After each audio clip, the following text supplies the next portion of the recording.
আমরা মানুষরা হচ্ছি এমন, আমাদের কোনো কিছুতেই সন্তুষ্ট নেই। এই যেমন ধরুন কিছু যদি পেলাম, মানে ওই যে খেতে চাইলে বলে শুতে যাওয়া, সেরকম হচ্ছে আমাদের অবস্থা। মানে কিছু যদি ধরুন পেলাম, বা ধরুন চাকরির ক্ষেত্রেই সাপোজ মনে হতো ইস, একটা যদি চাকরি পেতাম, এই মনে একটা ভাবনা যে এই স্যালারিটা হলেই ভালো হতো। তারপর যাই হোক, কাকতালীয়ভাবে পেয়ে গেলেন। তারপর আবার কি মনে হয় বলুন তো, বেতনটা পাওয়ার পর ইস, মানে অন্য কর্মীরা যখন একটু বেশি বেতন পায় আর কি, তখন ইস, ওর মতন যদি বেতনটা হতো ভালো হতো। সেই রকম আর কি, আমরা মানুষরা কোনো কিছুতেই সন্তুষ্টি না। নমস্কার বন্ধুরা, গুড মর্নিং। স্বাগত জানাই আবার আমার আর একটা নতুন ব্লগ ভিডিওর সাথে। তো কেমন আছেন আপনারা? আশা করছি ভালো আছেন। আমি কিন্তু খুব ভালো আছি, সেটা অবশ্যই আপনাদের ভালোবাসায়। সকালবেলা উঠেই নিত্যদিনের কাজ, রাঁধা বাড়া গোছানো, এই তো কাজ। সকালবেলা উঠে রান্না করো, ছেলেকে গোছাও, হাজব্যান্ডের টিফিন রেডি করো, তারপরে রান্না বান্না, ধোয়া মাজা, কাচাকুচি, কত কী কাজ। আর যারা ঘরে করে আবার বাইরে বেরোতে হয়, তাদের কথা আর কি বলবেন। আমাকে নিজেকেও যেহেতু বেরোতে হয়, তো বাবা বাবা, সেই যা কষ্ট, কি বলবো আর। তবু মাস শেষে একটা মনে ভীষণ আনন্দ লাগে যখন বেতনটা পাওয়া যায়, বুঝলেন। তখন মনটা বেশ ফুরফুরে থাকে, তখন এই কষ্টগুলো কষ্টই মনে হয় না আর।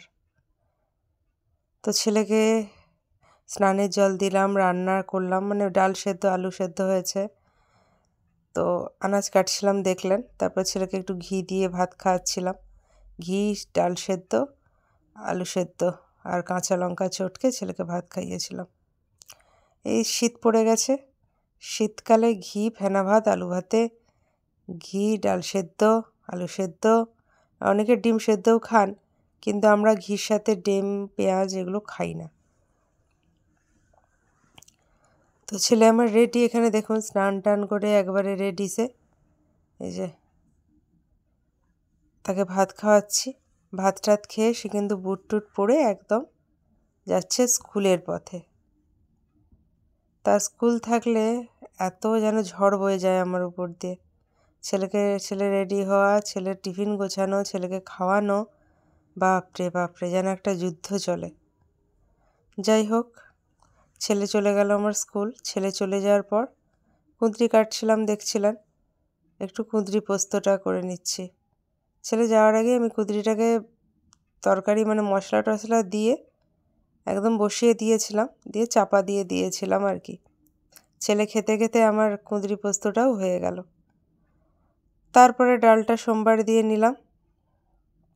আজকে প্লেন খাওয়া দাওয়া একদম, ডাল আলু ভাতে আর কুঁদরি আলু পোস্ত আর ডিম করব, বুঝলেন। আজকে জানেন তো, ডিম ভেজে পিস পিস করে কেটে ওই যে ঝালটা হয় না, কি ভালো লাগে খেতে আমার। ওটা দিয়ে এই সাদা ভাত মেখে খেতে দারুণ লাগে। আপনাদের কেমন লাগে? ডিমের পোচটাও খেতে ভালো লাগে, কিন্তু ডিমের এই যে পিস পিস করে কেটে যে মানে ভাতের সাথে যে খেতে হেভি লাগে আমার।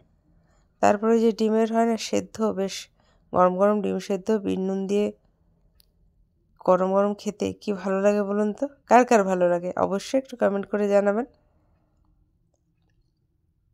এখানে দেখুন ডিম ভাজছি, কিন্তু বললাম না ডিমের একটু ঝাল রান্না করব, সেই ডিমের ঝাল করার জন্য এখানে কিন্তু ডিম ভেজে নিচ্ছি।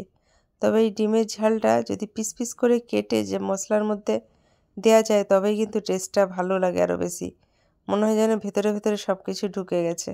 আমার তো দারুণ লাগে। তবে আমি এই মানে এই যে ডিমের ঝাল যে করব না, তার ভেতরে কিন্তু কাঁচা লঙ্কা, কাঁচা পেঁয়াজ দিয়ে তারপরে ডিমটা ভাজি, তাতে কি হয় আরও টেস্ট হয়। ডিম দেখুন এই যে কালারটা এসছে, বেশ সুন্দর না?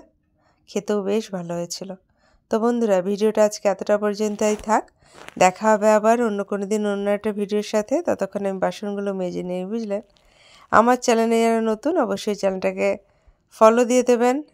আর যারা ইউটিউব থেকে দেখছেন, তারা সাবস্ক্রাইব করে দেবেন।